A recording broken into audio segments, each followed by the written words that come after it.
Hello friends, welcome back to my channel. আশা করছি তোমরা সকলে খুব ভালো আছো আর আমিও খুব ভালো আছি। অনেক দিন পরে চলে এসেছি নতুন একটি ভিডিও নিয়ে। আজকে ছিল আমার বিএড কলেজের ক্লাসের প্রথম দিন, তাই সকাল সকাল উঠে স্নান খাওয়া দাওয়া শেষ করে আমি বেরিয়ে পড়েছি আমার বাবার সাথে বিএড কলেজ যাওয়ার জন্য।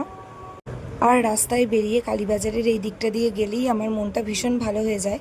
তার কারণ একদিকে আছে আমাদের বর্মা কালী মন্দির আর অন্যদিকে রয়েছে দুর্গা মন্দির, তাই এই দিকটা দিয়ে গেলেই মনটা অনেক অনেক ভালো লাগে।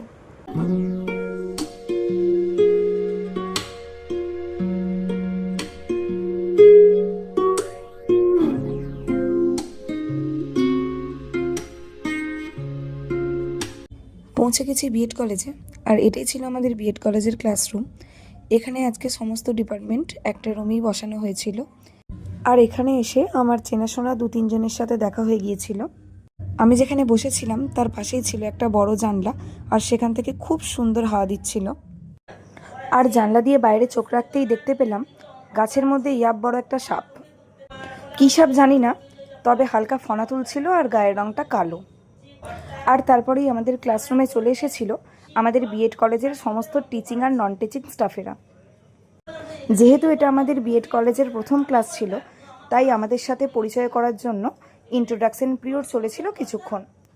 যেহেতু আজকে প্রথম দিন ছিল, তাই আজকে কোনো ক্লাস হয়নি। ক্লাস হবে পরের দিন থেকে, তাই অল্প সময়ের পরই আমাদের ছেড়ে দিয়েছিল। তো চলো এবার বাড়ি চলে যাওয়া যাক আজকে। তারপর আমি বাড়িতে ফিরে একটু ফ্রেশ হয়ে নিয়েছিলাম। আর এই দেখো, বিএড কলেজ থেকে আজকে আমাদের দিয়েছিল 2 বছরের সিলেবাসটা আর একটা পেন। তারপর আমি বসে গিয়েছিলাম লাঞ্চ করতে। আজকে ছিল ভাত, পটলের তরকারি, ঢ্যাঁড়স ভাজা, ডিম ভাজা, মাছ ভাজা, ডাল আর পাঁপড় ভাজা। আর এখানে আমি দুপুরে খাবার খেতে খেতে মায়ের সাথে গল্প করছিলাম। তো যাই হোক, চলো আজকের ব্লগটা এখানেই শেষ করলাম। পরবর্তী ভিডিও নিয়ে তোমাদের সাথে খুব তাড়াতাড়ি আবার দেখা হবে। ততক্ষণ সবাইকে টাটা।